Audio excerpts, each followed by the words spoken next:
बेटा कक्षा 5वीं में सामाजिक ज्ञान के अंतर्गत 18 सप्ताह में हम सब पढ़ेंगे परिवहन। जो आपकी पाठ्य पुस्तक है ना बेटा, हमारी दुनिया, उसका पाठ 13 है परिवहन, यानी एक जगह से दूसरी जगह पर जाना। ठीक है, वाहन के द्वारा जब हम एक जगह से दूसरी जगह पर जाते हैं उसको हम परिवहन कहेंगे। और जो हमारा परिवहन है वो 3 प्रकार से होता है बेटा। जल परिवहन मतलब पानी के रास्ते जाना, वायु परिवहन हवा के द्वारा जाना, और स्थल परिवहन यानी सड़क के रास्ते जाना। ठीक है, और इसमें चाहे कोई सामान है, चाहे कोई वस्तु है, चाहे कोई व्यक्ति है, कैसे भी जा सकता है, वो सब किसके अंतर्गत आएगा? परिवहन के अंतर्गत। ठीक है, तो आज हम इसी की वर्कशीट को हल करेंगे। आगे बढ़ने से पहले आप सभी से वही एक छोटी सी रिक्वेस्ट है, जो लोग मेरे चैनल पे नए हैं या आप लोग पहले से भी जुड़े हुए हैं और आपने अभी तक मेरे चैनल को सब्सक्राइब नहीं किया, तो प्लीज़ मेरे चैनल को सब्सक्राइब कर लीजिए। मेरे चैनल का नाम है प्राइमरी क्लासेस बाय विजयंती रानी। विजयंती रानी जी मेरा नाम है। काफ़ी बच्चे और पेरेंट्स पूछते हैं कि आपका नाम क्या है, तो मेरा नाम विजयंती रानी है और मेरे चैनल का नाम है प्राइमरी क्लासेस। ठीक है, चलिए अब बात करते हैं अपनी वर्कशीट की। आप पाठ को पूरा अपनी पाठ्य पुस्तक से पढ़ लीजिएगा। यहाँ पे मैं सिर्फ प्रश्नों की बात करूँगी। पहला प्रश्न आपका, परिवहन किसे कहते हैं? एक स्थान से दूसरे स्थान तक सामान या व्यक्तियों को ले जाने की प्रक्रिया को परिवहन कहते हैं। माने क्या? एक जगह से आपको दूसरी जगह तक खुद जाना हो या अपना सामान ले जाना हो या बिना खुद जाए अपना सामान पहुंचाना हो, तो उसको कहते हैं परिवहन।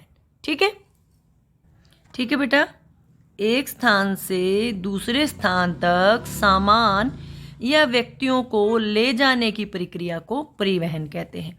अब दूसरा प्रश्न आपका, परिवहन के कितने प्रकार हैं? अभी मैंने आप लोगों को बताया था कि परिवहन के 3 मुख्य प्रकार हैं। कौन कौन से? जल परिवहन यानी जो जल के रास्ते हो, वायु परिवहन जो हवा के द्वारा हो जिसमें हवाई जहाज है, और स्थल परिवहन जो सड़क के रास्ते होता है।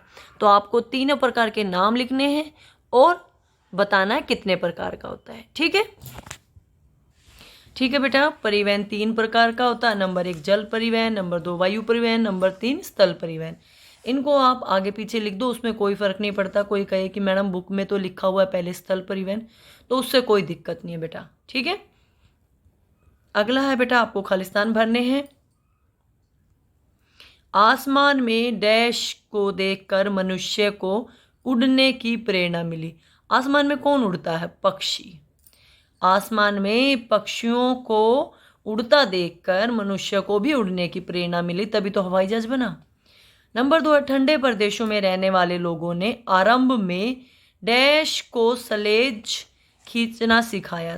आरंभ में किसको? स्लेज बेटा एक तरह की बग्गी मान लीजिए या रिक्शा मान लीजिए, जिसको कौन खींचता था? कुत्ते।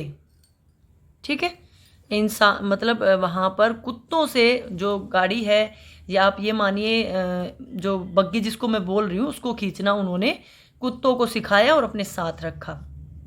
सलेज को आप यही मान सकते हो कि जैसे एक प्रकार की बग्गी है, एक प्रकार की रिक्शा टाइप में थी पहले। ठीक है, अगला है आपका, पहाड़ी क्षेत्रों में खालिस्तान द्वारा सामान ढोया जाता है। बेटा याक के द्वारा ढोया जाता है। हाथी आपका पहाड़ी क्षेत्रों में नहीं मिलता है, हाथी आपका जंगलों में मिलता है, लेकिन जो याक जानवर है वो कहाँ पर मिलता है? पहाड़ी क्षेत्रों में। ठीक है, ठीक है बेटा, आसमान में पक्षियों को देखकर मनुष्य को उड़ने की प्रेरणा मिली। ठंडे प्रदेशों में रहने वाले लोगों ने आरंभ में कुत्तों को स्लेज खींचना सिखाया था। पहाड़ी क्षेत्रों में याक द्वारा सामान ढोया जाता है। ठीक है, अगला है आपका, सही गलत बताने आप लोगों को। पहला है, इंजन के आविष्कार के बाद सड़कों के पर यातायात के साधनों में बहुत उन्नति हुई। ये बिल्कुल ठीक बात है बेटा। इंजन मतलब जैसे बस वगैरह में या रेलगाड़ी में जो भी लगा होता है इंजन, जिसमें तेल डलता है या कोयला डलता है, वो चलता है तो गाड़ी को आगे खींचता है। ठीक है, उससे गाड़ी में इंसानों का जोर लगना बंद हो गया, जानवरों का जोर लगना बंद हो गया। पहले क्या था कि इंसान खींचते थे या जानवर खींचते थे, उससे फिर इन साधनों से गाड़ी चलने लगी। ठीक है, इसीलिए ये बिल्कुल सही है। इंजन के आविष्कार के बाद सड़कों पर यातायात के साधनों में बहुत उन्नति हुई। अगला है परिवहन मुख्यतः 7 प्रकार का होता है। ये गलत बात है बेटा, परिवहन केवल 3 प्रकार का होता है, वो मैंने आपको बता दिया, जल, वायु और स्थल। आरंभ में नाव पानी में तैरने वाला एक लकड़ी का लट्ठा ही था। ये भी बिल्कुल सही बात है बेटा, क्योंकि जो पहले आपकी वो नाव जो थी वो एक प्रकार की लकड़ी ही थी। ठीक है, उस पे बैठ के इंसान एक जगह से दूसरी जगह जाता था, ये बिल्कुल सही बात है। अगला है आधुनिक परिवहन मनुष्य के जीवन को, परिवहन ने, यहाँ पे है नहीं, परिवहन ने मनुष्य के जीवन को और अधिक सरल और सुगम बना रहे। बिल्कुल ठीक बात है, जैसे जैसे परिवहन के साधन आ रहे हैं वैसे वैसे मनुष्य का जीवन बहुत ही सरल हो गया है। एक जगह से जाना दूसरी जगह पर बहुत आसान हो गया। पहले बस में आपको 2 दिन लगते थे, फिर आपको ट्रेन में 1 दिन लगने लग गया। अब आप उसी यात्रा को 1 घंटे में हवाई जहाज द्वारा कर सकते हैं। तो आसानी हुई कि नहीं हुई? इसी तरह से आसानी होती है। पूरा कर लीजिए आप सब इसको। अगला प्रश्न है, अपने बड़ों से पता करके लिखिए उनके समय में यातायात के किन किन साधनों का इस्तेमाल किया जाता था।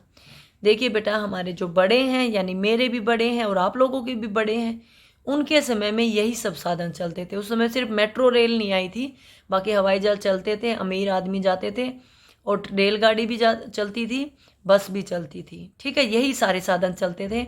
जो मेट्रो रेल है वो बाद में आई है, और इसका इस्तेमाल भी बड़े बुजुर्गों ने बाद में ही किया है, लेकिन बाकी साधन पहले भी यही थे।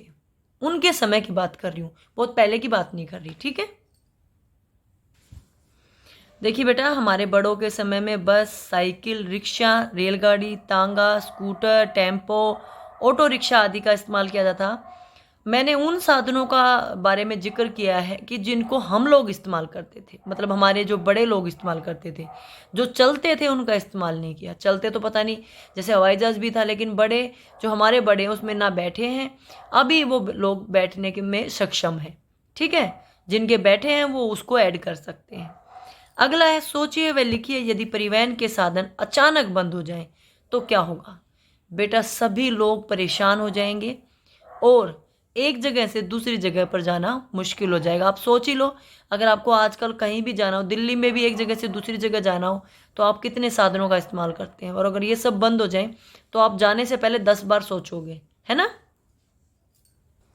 ठीक है बेटा, यदि परिवहन के सभी साधन अचानक बंद हो जाएं तो सभी लोग परेशान हो जाएंगे और एक जगह से जाना दूसरी जगह कठिन हो जाएगा।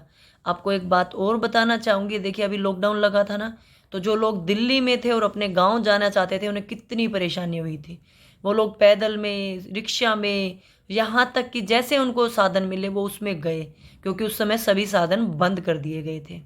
तो देखा था कितनी परेशानी, रोज़ टीवी में यही खबर आती थी कि कोई जा रहा है, कितना परेशान हो रहा है, कितना दुखी हो रहा है, पैरों में छाले पड़ गए हैं, जा फिर भी रहे थे वो लोग। तो वैसा ही हाल हो जाएगा बेटा, देख लो। अब आप आगे बात करते हैं जीवन कौशल की। जीवन कौशल में आज हम करेंगे अलमारी में रखे अपने कपड़ों को और सामान को सलीके से रखना। देखिए बेटा, अगर गंदी अलमारी होगी तो किसको अच्छी लगेगी, लेकिन वही अलमारी अगर साफ़ सुथरी सजी हुई होगी तो सबको अच्छी लगेगी। प्यारे बच्चों, आज आपको क्या करना है, अपने घर की अलमारी को अपने माता पिता की देख रेख, मतलब जब मम्मी पापा घर पे हो तब साफ़ करना है। उसमें अखबार या कागज़ बिछाइए, कपड़ा भी बिछा सकते हैं जो खिसके ना। ठीक है, और अलमारी की वस्तुओं को साफ़ करके और कपड़ों को तय लगाकर वापस रखना है। अपनी कॉपी किताबों को संभाल के सजा कर रखना है। ठीक है, देखिए आप, सजी हुई अलमारी कितनी अच्छी लग रही है। ये देखो, ये बिखरी हुई अलमारी अच्छी लग रही है? नहीं लग रही ना। इसके बजाय ये सजी हुई अलमारी, इसमें सामान भी हमें जल्दी मिल जाएगा और ये सजी हुई भी सुंदर लग रही है। तो इसीलिए आज आपको यही काम करना है। दिवाली के नाम की घर की सफाई करनी है। आपको अपनी अलमारी या अपना खाना या आपके पास जो भी स्थान है जहाँ आप अपने कपड़े रखते हैं, अपनी किताबें रखते हैं, उसको साफ करके ठीक ढंग से रखना है। ठीक है, सभी कर लेंगे इसको। चलिए ठीक है, अब बात करते हैं संस्कारशाला की। करेंगे संस्कारशाला की छोटी छोटी मगर बड़ी बातें। सफलता आपके पास नहीं आती, आपको इसके पास जाना पड़ता है। हमारा आज का सुविचार यही है कि देखिए बेटा, कोई भी चीज़ आपके पास नहीं आती, चाहे वो कोई भी है। सफलता तो बाद में आएगी ना, पहले बाकी चीज़ों की बात कर लेते हैं। क्या खाना खुद आ जाएगा आपके पास चलकर? क्या आपके कपड़े खुद आ जाएंगे आपके पास कि मुझे पहन लो? क्या आपके पास आपको स्कूल का बैग, कापी, किताबें खुद आ जाएंगे आपके पास कि मुझे पढ़ लो? नहीं होगा ना। तो सफलता जब हम सभी कामों को सही ढंग से सही टाइम पे करेंगे तब मिलेगी। तो हमें चीज़ों के पास जाना पड़ता है क्योंकि हमें उनकी ज़रूरत है, और सफलता की ज़रूरत किसको है? हमें। इसीलिए अगर आपको जीवन में सफलता पानी है तो खूब मेहनत करिए और सफलता की तरफ अपने कदम बढ़ाइए। क्या खाना पीना है? सुबह उठते ही आपको कोई भी फल खाना है। क्या खाना है? कोई भी फल जो आपको मिल जाए। आजकल सेब चल रही है, केला चल रहा है, चीकू भी आ चुके हैं, संतरा भी आ चुका है। जो फल आपको मिल जाए वो खा लीजिए। गतिविधि में अपने परिवार की बड़ों की मदद से फलों की चाट बनाइए। सुबह उठ के फल खाया था, अब वो फलों की चाट बनाइए। मैं हमेशा कहती हूँ जो साधन आपके पास हो उनका इस्तेमाल कीजिए। अगर आप सक्षम हैं फ्रूट्स खरीदने में, फल खरीदने में, तो फल 2-3 फल भी लेके उनको काट के उन पे थोड़ा सा नमक, चाट मसाला डाल के खा लीजिए, वो फलों की चाट बन जाएगी। परिवार के साथ क्या खेलना है? शतरंज का खेल खेलना है। ठीक है। शतरंज में कितनी गोटियां होती हैं बेटा?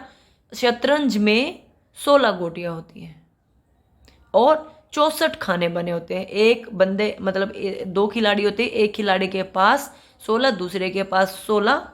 इस तरह से शतरंज का खेल आगे बढ़ता है। ठीक है।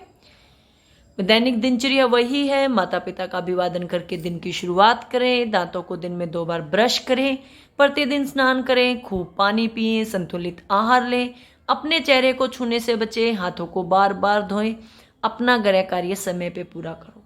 जो आज वर्कशीट मिली है जल्दी से इसको पूरा कर लो, बहुत आसान काम है। अपने टीचर को पूरा करके भेज दो। कुछ ना समझ में आया हो अपने टीचर से पूछ लीजिए, मुझसे पूछ लीजिए।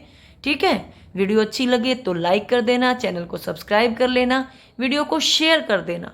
ठीक है। वीडियो देखने के लिए आपका बहुत बहुत धन्यवाद।